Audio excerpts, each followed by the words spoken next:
So thank you everyone for coming through the Women and Girls TTA online webinar tonight. We hope you've had a nice day and week. This is the October edition of the TTA online webinar series and also the last of the series for the year. And tonight we'll be focusing on women and girls in table tennis. So before we kick off, I'd like to do a quick acknowledgement of country. I would like to acknowledge the traditional owners and custodians of the lands on which this event is taking place and pay our respects to Indigenous elders of the past, present, and emerging. Sovereignty has never been ceded. It always was and always will be Aboriginal land. I also recognize those whose ongoing efforts to protect and promote Aboriginal and Torres Strait Islander cultures will leave a lasting legacy for future elders and leaders. So an introduction of myself and the co-presenter Krista Fowlis.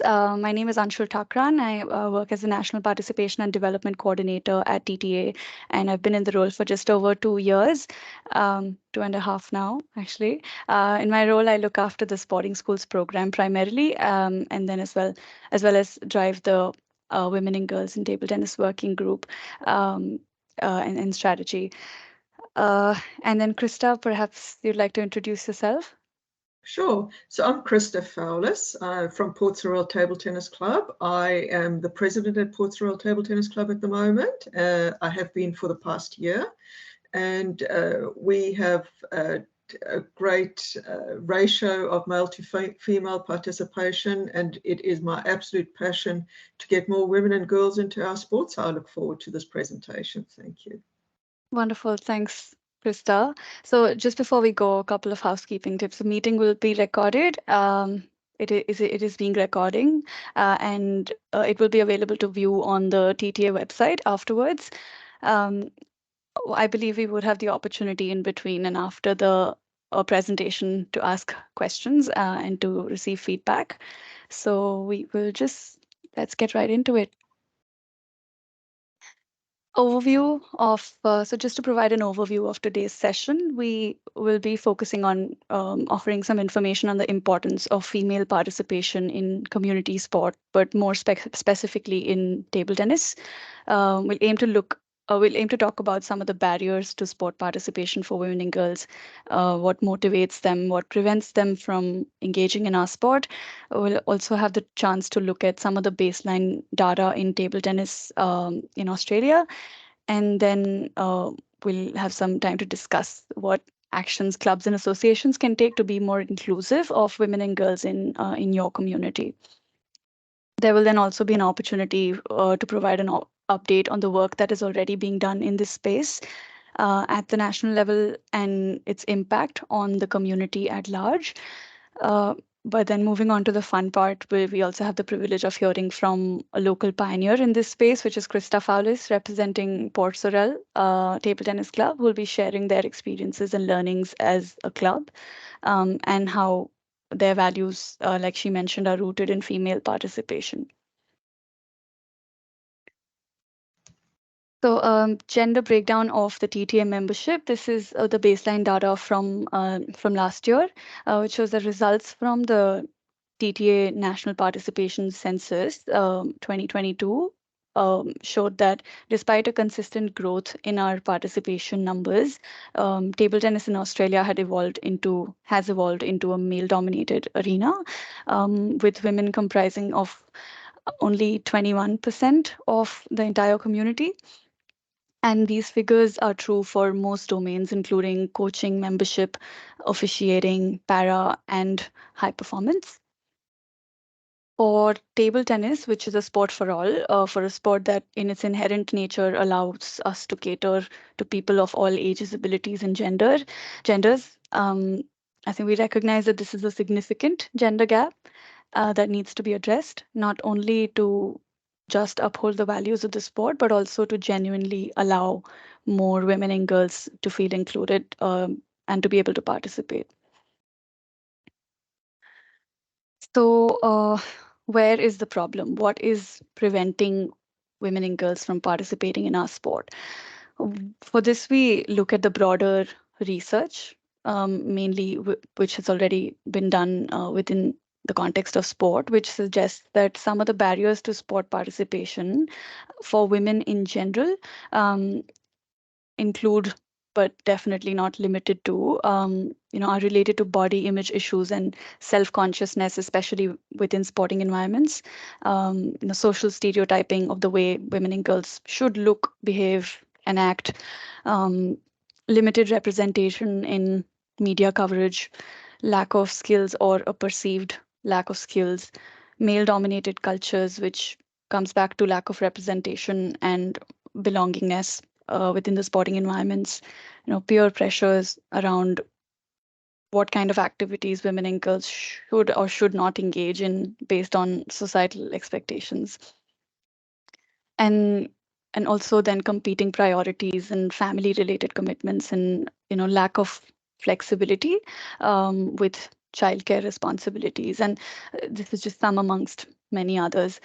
So essentially, the question we should be asking ourselves is not what the problem is, because there is enough evidence around that, but that what should we do about the problem, or rather, what can we do to remove um, some, if not all, of the barriers.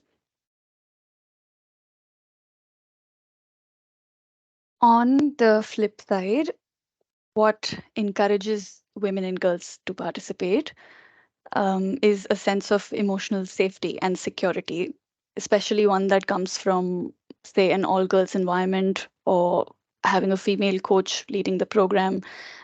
These are all important factors to consider.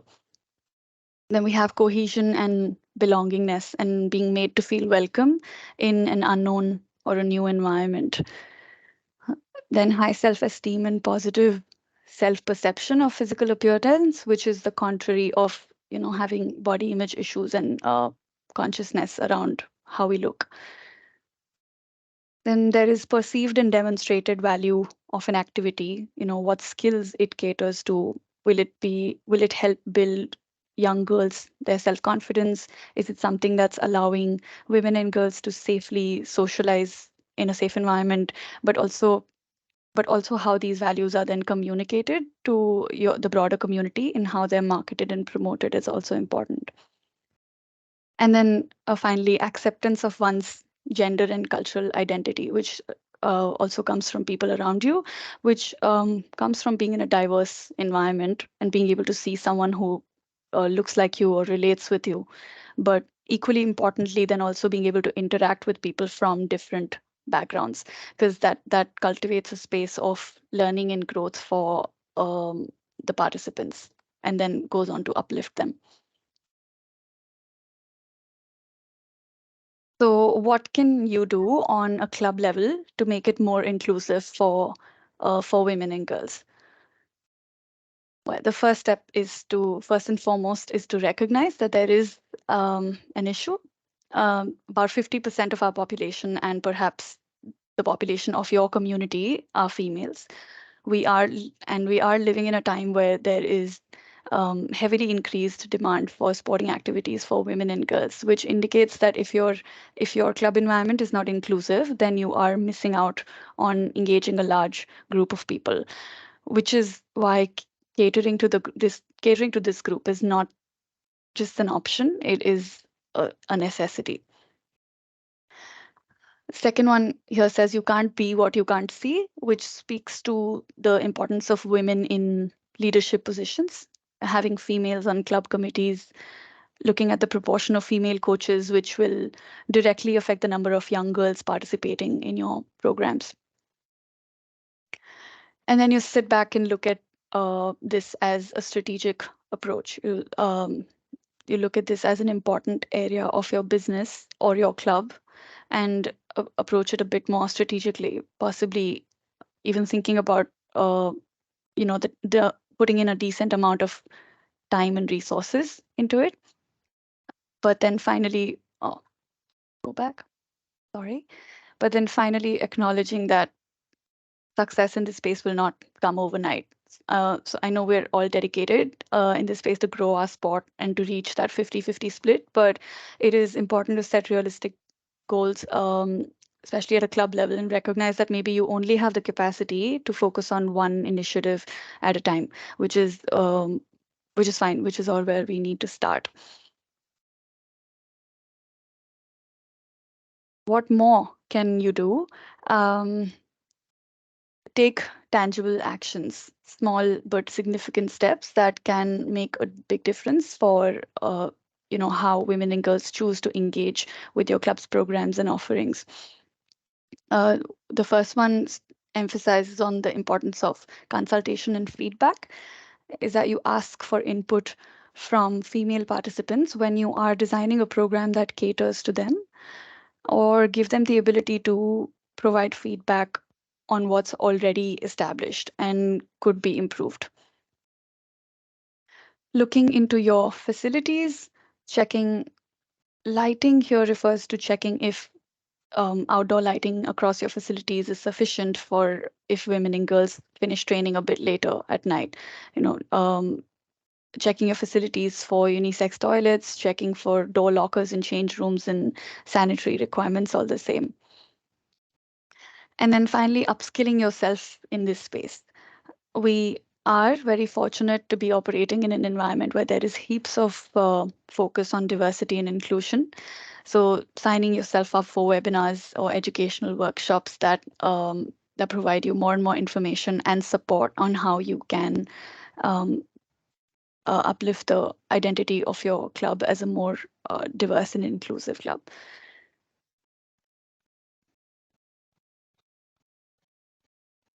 So considerations for program design for women and girls. This I think this relates to how we set ourselves up and set up the capacity to develop or and run the programs that we wish to run.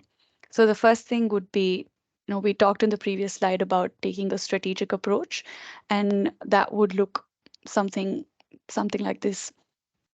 Assessing your current state, which means finding out the baseline data, and how, in this presentation, how we started off with assessing that only 21% of the female membership across Australia is identify as females. So that having that sort of data and starting with that is an important place to start. As a club, if you are set up on RevSport, for example, you have the ability to break that down very seamlessly, the male to female ratio and any other categorizations that you would like to do with that data further. Why do we want to grow in this space? And then what can we achieve over the next 2, 3 years? And being realistic about those expectations. Do we want to increase female participation or membership by 5%, by 10%? Or maybe you have the exact idea of where you want to be, and then further breaking that down annually. So okay, what can we achieve this year? Maybe we can look at increasing the representation of females on social media channels. And then next year we can try and look at establishing a pathway for them, and then so on and so forth. How do we plan on achieving these goals? Like, what capacity do we have and what tangible resources we can invest in? Who is responsible for driving this work, which is very important for us as a sport. Most of our workforce is volunteer based, and so it is crucial to have those roles and responsibilities well defined. And how will we finally measure outcomes and impact in this space? And like I said, success doesn't come overnight, so the impact will happen over a period of over a good amount of time. So it would just be important to stay consistent with your strategies and initiatives. The next one here is looking out for funding opportunities. There are federal, state, and local grants available that are targeted to increasing female participation in sport. And even if they're not directly communicating that, then there would be criteria within it, within the grant guidelines that would uh, elaborate further on the groups that you could cater to, and through your programs that would be well within the funding criteria. So you reach out for that kind of support to your states or even us at Table Tennis Australia, but also to other clubs and associations. Chances are there are already clubs and associations who are currently or have already delivered programs and have implemented strategies that could serve as examples for yourselves to either replicate or further build upon, and implement in the way that you that is suitable for your club. So some of the ongoing work and initiatives that is being done in this space within table tennis in Australia. So Table Tennis Australia, in collaboration with states and territories and representatives from local clubs and associations, um, have collectively been doing some work in 2023 to establish the foundation upon which um, any programs and services can be designed. This is in the form of setting up a national working group to represent the interests of females across all levels of the sport. The second one here is the by undertaking and implementing the 2023 Women Leaders in Sport Executive Program. This is in conjunction with the Australian Sports Commission. And the third one is a flow on from the first two, mainly, which is the development of a national gender equity strategy. So as we now go on, we'll elaborate on each of these components further. So the Women and Girls in Table Tennis Working Group, I think you'd see this was me being sneaky, taking some snapshots on the first session that we'd ever conducted of the Women and Girls in Table Tennis Working Group. So in August 2022, we put together a national Women and Girls in Table Tennis Working Group. The idea then was to start a conversation around female participation in our sport. But then over time, as the group evolved, the aim also, the focus also evolved into ensuring that growing the number of females in the sport remains a major priority in all different areas of the business. And this was looking at all areas, including leadership, participation, coaching, officiating, administration, and also volunteering. So the intention with this group is to use this platform to represent the voice of women and girls in the table tennis community.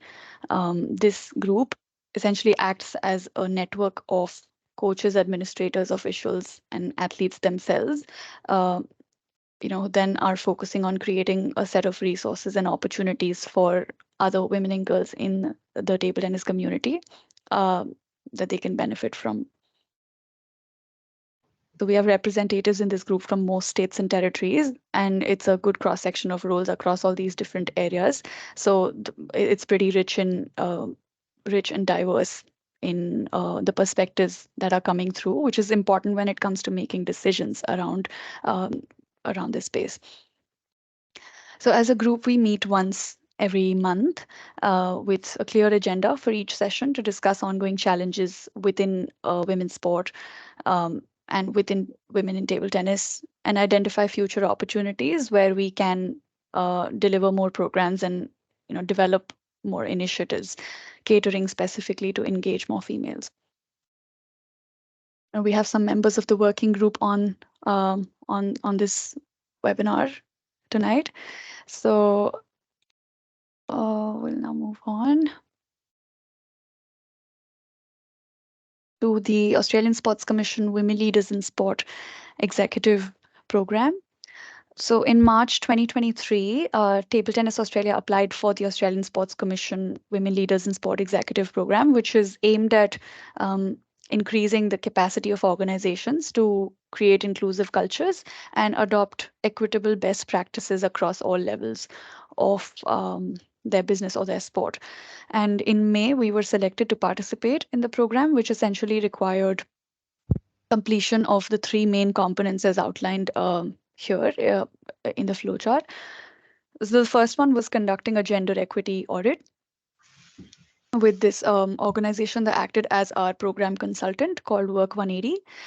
So we conducted a gender equity audit across the broader table tennis community to establish where we currently stand, to establish another set of baseline data.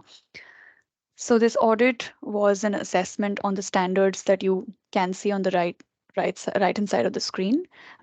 It was mainly a deep dive into organization-wide policies and practices around inclusive hiring, the working arrangements that we have, if we have any parental leaves in place, and what is our strategic commitment to gender equity, and pretty much a review of the whole culture. So from the audit, Work 180 then put together a set of recommendations, and areas of focus for us as a sport to work on an organizational level. And these that you can see here on the left hand side are the key areas of improvement that were highlighted in the audit that we would be focusing on, especially as it relates to employee support and safety, and uh, cultivating a safe culture, and having anti-discriminatory and inclusive policies in place. So, following on from the recommendations from the audit, we have then received an action plan from Work 180 to implement over the next couple of years, to ensure that we are foundationally set up in terms of gender equitable policies and procedures. Uh, and then towards the end of this year, if we go back to the last slide, you'd see here that the third component of the program was delivering an inclusive hiring workshop. So towards the end of this year, Work 180 will be running an inclusive hiring workshop for the entire table tennis community. This will focus on how we can attract and engage more females to be involved in our sport. In different capacities, as a player, as an administrator, as an employee. So this will be free to attend for all clubs and associations, and we will be sending out more details over the coming weeks to encourage you to participate.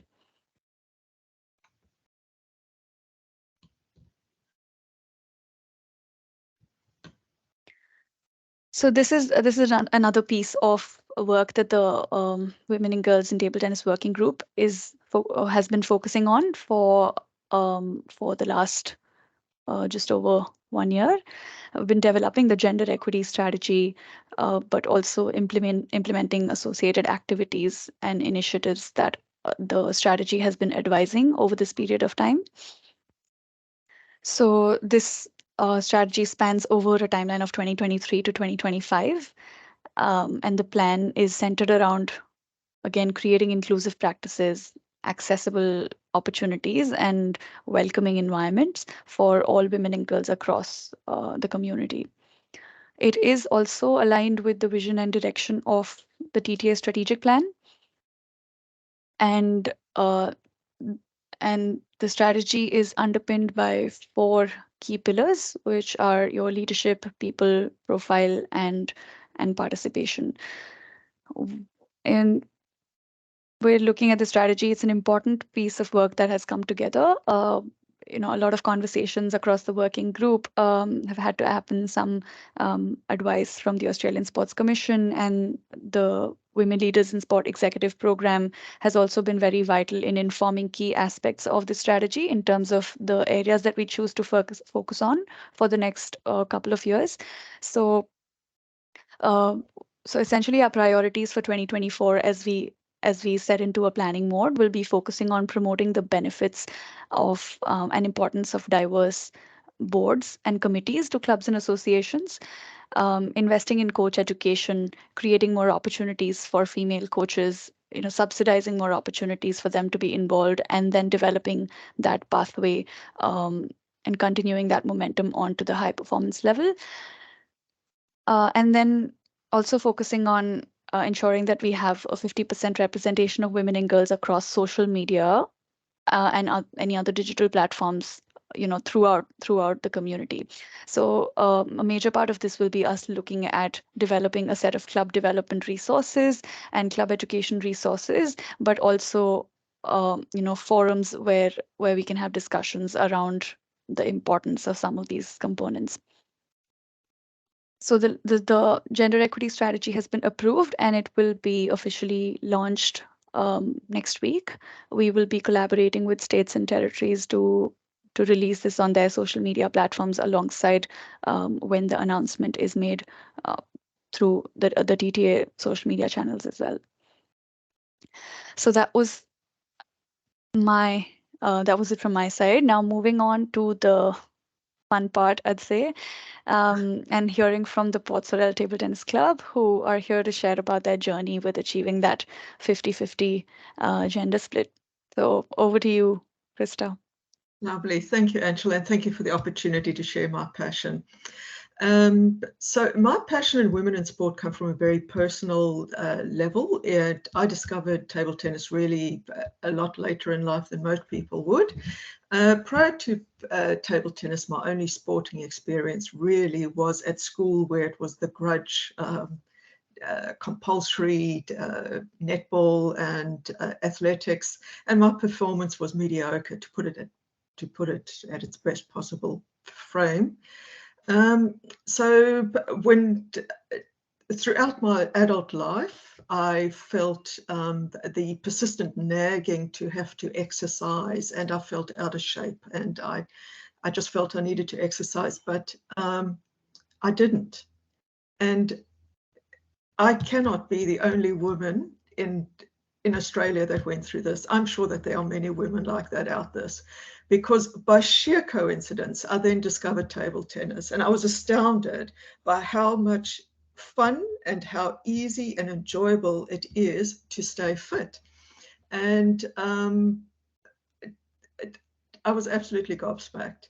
So in September 2020, my husband and I and a few other enthusiasts decided that we'd start Port Sorel Table Tennis Club. So where are we? If we could go to the next slide. So Port Sorel is in Tasmania. The little blue dot that you can see there, that's us at Port Sorel. We are considered to be the northwest, but we look almost mid-north. We have a population of just over 2,000 in Port Sorel. Despite this, the club has done really, really well. In our second year of existence, which was last year, we were fortunate enough to be awarded the Club of the Year in the National Volunteers Award from TTA. So that was a major boost for us. One of my personal sources of pride in the club is the fact that we have a gender split that comes very close to 50%. It always hovers around about the 45-48% mark. So we're really pleased about that. Thank you, Anshul. If we could move on. So how we went about establishing Port Sorel Table Tennis Club is because we were a family. We thought, well, we wanted other families to share the joy, because that's what we had. Suddenly there was something we did together, and it was fun, it was fitness, it was socializing, it was an all-in-one package. So we wanted to share that with other families. And over time, we became more and more inclusive. What you don't see on the left, those two pretty girls there, their mum and dad are in the club as well. And the rest are just a few pictures of the families. We also have some 3-generational families. I couldn't find some pictures of them today, but we do. We have 2 of those. So it was very clear from the outset, although our focus initially was families, it was clear from the outset that it is the women that make a really, really positive impact on our club. And I'll expand on that a bit later. About the impact that they made. But we then started looking at opportunities to expand our female participation at Port Sorel Table Tennis Club. And then in 2021, I was fortunate enough to be given the opportunity as one of 5 coaches in Australia to run a My Gender, My Strength Spinnaroos program in 2021. So although it was not the aim of the program, they provided me with excellent resources and support and videos, which equipped me and upskilled me as a coach to be able to reach more women and girls, and to be more confident in doing this, which was somewhat of a turnaround for us. And then the next slide, please. What we also did is we got publicity for every event that we possibly could related to the Spinnaroos, so that the pictures in there, for example, anybody reading that could get a feel for, here is something that where everybody is welcome. Now, in a little community like ours, it helped us a lot to get that publicity. We had people coming to us, and we still have some of our original Spinnaroos girls in our club as well, which is wonderful. Then earlier this month, lucky me, I was invited to Darwin by the ITTF to once again to get upskilled, my own development. At the Hopes Week in October, as I said, it was earlier this month. So here I saw the top 10 juniors in Oceania being developed by an elite coach. I witnessed firsthand how these 5 of the participants were girls. I noticed how they absolutely enjoyed and partook it, and how committed and disciplined these young girls are because they had the opportunity to follow their dream. Now, in my head, I was thinking, how many young girls are there out there who are chomping at the bit to get an opportunity to start table tennis in a friendly, inclusive environment where they feel safe? And so because of this, we then we relaunched, let's call it the WAGIT Facebook working group. Initially, it was a closed group, but we relaunched it. So if we can just go on to the next slide, please. Yeah, so that's what the Facebook page looks like, and anybody would be most welcome to join it. The objectives of the group are on the next page, and that is it's basically to share news, views, information about women and girls in table tennis, and I think the most important ones is to inspire more women and girls to play table tennis and to show how the barriers of WAGIT can be overcome, and also to show how to show clubs how to increase some opportunities to get more women and girls in their sport. Overall, the Facebook page is all about boosting women and girls in table tennis. So why is this important? I mentioned in the beginning, this is important to me on a personal level. Women and girls are excluded from the biopsychosocial benefits of sports very, very often. And this is not necessarily them for being excluded by others. It's often a case of they don't know, for one, or perhaps they don't have the confidence. And I think those are the barriers that we need to address, and we'll do this a bit later in this presentation. So the benefits of women and girls in table tennis on an individual level is table tennis is unique in that it provides fun, social, physical activity, which is accessible to absolutely anywhere, any woman and girl. And it is also uniquely positioned to be an inclusive and entry sport. So even a beginner at a mature age can start, which is a really important thing. I honestly believe that table tennis can change the lives of women and girls because by nature, it is the women and girls who have missed out on these opportunities. It is possibly because of the misconceptions and family routines, but we'll talk about that a bit later. So the next slide. And this is for clubs, and we'll come back to clubs a bit later. Once again, I know I keep saying we'll come back to it later, but the clubs is quite a big chunk of this presentation, and I do want to move on with it. But basically, it increased participation because, as Anshul said earlier, 50% of the population is female after all. Clubs get a wider range of skills. It encourages family participation, and very, very importantly, women provide a richer culture or feel to a club. It has more diversity. simply by them being there. So the next level at which it's important is communities. Mothers are the primary educators, and if the mothers are perceived as being happy, healthy role models, worthy of time for their own health and well-being, for their own fitness and fun, um, the daughters see this, and it has positive ramifications on the daughters, making them more confident and healthier. And so to me, women and girls in table tennis is really important to challenge rigid gender stereotypes that keep existing. So at this point, I would like to just relate everything to Port Sorel Table Tennis Club and why we have found women to be such an asset to our club. I have mentioned at the beginning that we've done fairly well as a club. In fact, we're pretty proud of what we've achieved. And a lot of it is due to the women in our club. So our committee at the moment consists of 6 people, 4 of them are women. And these women are involved in the executive functions.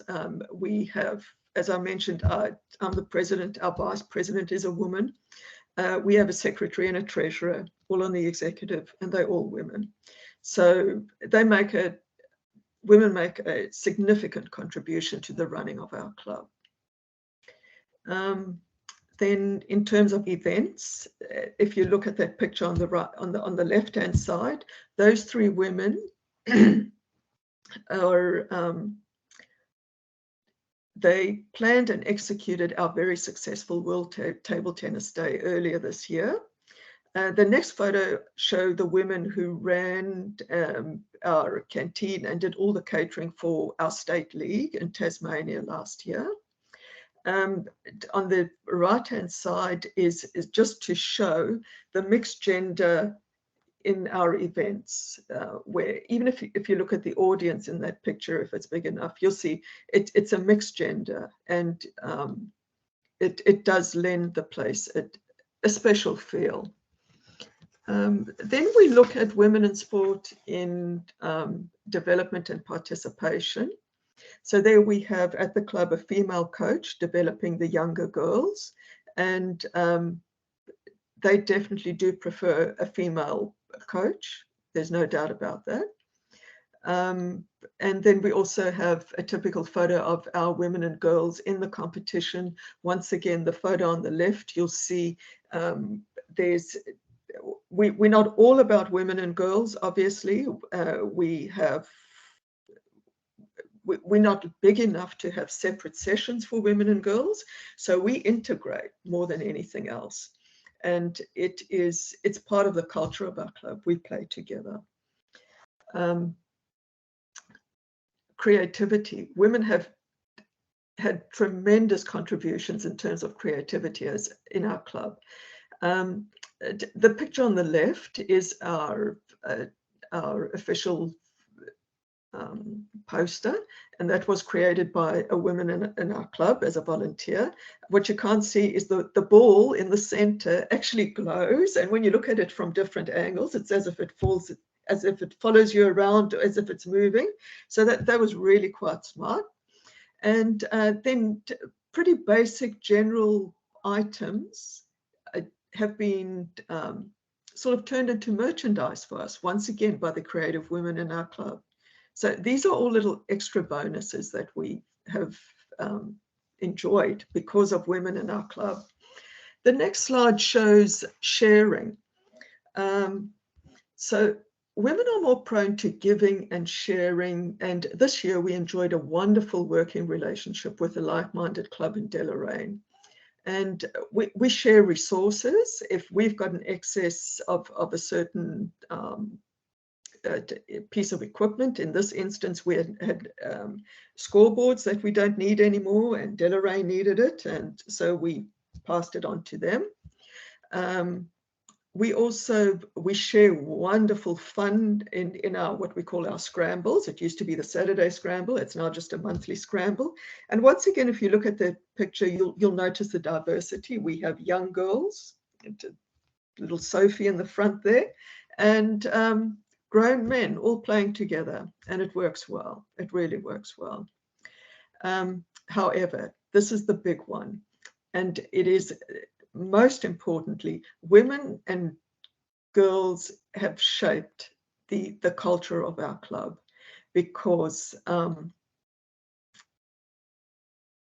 simply by being there, women at the club have made it okay for children to come in with their faces painted, wearing their dragon helmets and scribbling on the board, and it's okay, because then these children get onto a table and they start playing, and they test their skills, and they feel safe because they know us, we accept them as they are, and tomorrow they bring their friends and they start showing their friends how to play table tennis. So it's a win-win. It sort of feeds on itself, which is great, and they are an enormous amount of fun to watch. It really is good fun.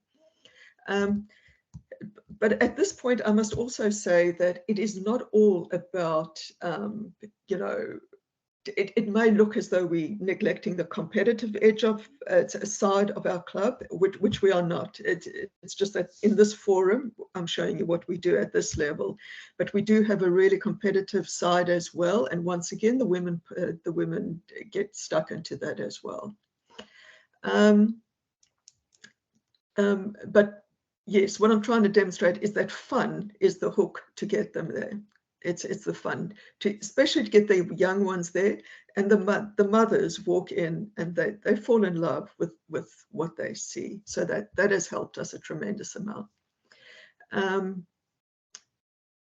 So what we've learned at PSTTC is that it's somewhat of a chicken and egg situation, whether the culture comes first or the women and girls in the table tennis come first. And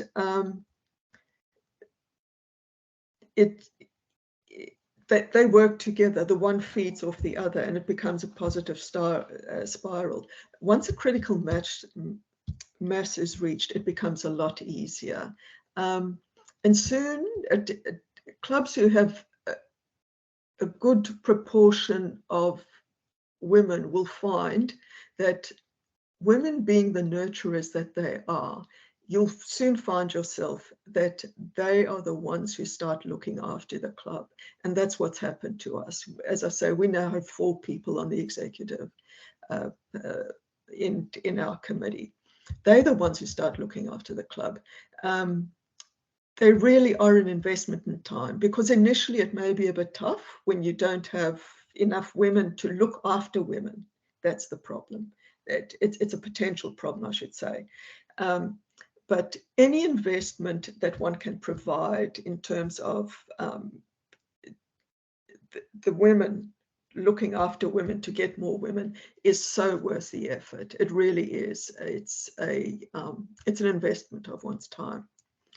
Our experience is also in accordance with research, which concludes that women need to be invited to play and to volunteer. I think that frequently it might be the case. It's not the case at our club. It may be the case that women are there and their potential is not realized. People don't know just what they have to offer.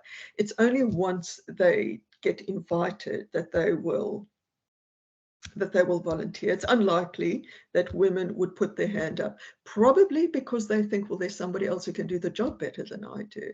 Unfortunately, it's one of those things that women do. But I honestly would encourage any club to check on what skills females have to offer, apart from the obvious, where they just provide joy by being there and looking after other women. And we also know that women want fun and fitness.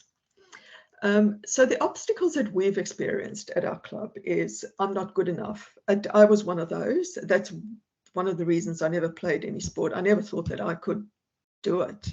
I just thought, no, it's not for me. In table tennis, fortunately, because of the inclusive nature, there is a spot for everyone. And if there's female coaching available, it makes it so much better. Another obstacle that we frequently come across is I don't have the time. Now, uh, it one often finds that the mum has to rush the one daughter to soccer, and the other daughter has got to go to the gym. Another daughter has got to go there, or another son. In table tennis, it's unique in that if they can make it a family sport instead of driving from one sporting complex to another in mum's taxi, why not bring everybody to the club and they play together? And we've had parents come to us, and they are so grateful that there is this opportunity to play with their children. For example, in our primary schools championship, which we're running at the moment, um, we had a dad come to us and say he wants to join because if he can spend this quality time with his son, now I know we're talking women and girls, but it could have just as well have been a mother, then he definitely wants to be there with their child. I think what we've got in table tennis is something that is underappreciated by the community. And I think the reason it's underappreciated is because there's not enough awareness of it. So if I could just go through to the next slide. And that is the recommendations that I'm not suggesting that Port Sorel Table Tennis Club has all the answers, but I, I honestly believe that to get the ball rolling is create awareness. And one of the ways to create awareness is if there is any kind of event that one can possibly have. For example, in our World Table Tennis Day, we had posters. We got it out there as much as we can. People need to know about it, and they need to know how good table tennis is for health and well-being. And they need to know that table tennis is available in their area.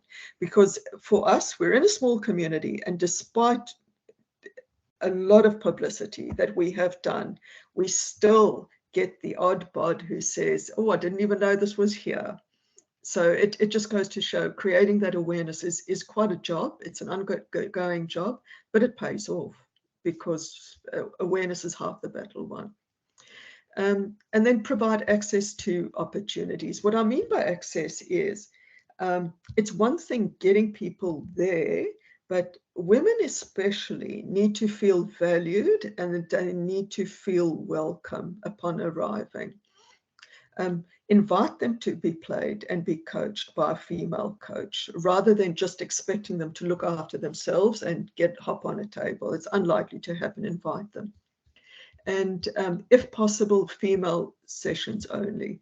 That hasn't been an option for us, but everybody in our club is now used to our inclusive culture, so that's fine for us. And yeah, I thought that was the last slide. That was everything I had to say. Once again, I just want to reiterate, I'm not saying that we have all the answers. I'm just sharing what worked for us. We are extremely proud of our culture. It is very inclusive. Thank you, Anshul. That's all from me. Thank you so much, Krista. That was definitely a wonderful presentation and very well shared as well. I am aware and have been following your journey and following Port Sorel's journey ever since your involvement in the Girls Spinnaroos program, because I know that was my first exposure to actually starting to make an impact in this role in the female participation space. And then it's just wonderful to see how far you have come, how far we all have collectively come, in fact. So hopefully we can continue to share stories such as Port Sorels, and then hope that it'll encourage other clubs and associations, other community members to get involved and to take a similar approach. So yep, definitely lots of work uh, to be done Thank, there. We're only just getting started. So thanks, Krista. thank you for the And then opportunity. and then just conscious of time, if there are any questions that we could take, um, that this would be the right moment. No questions. Love that.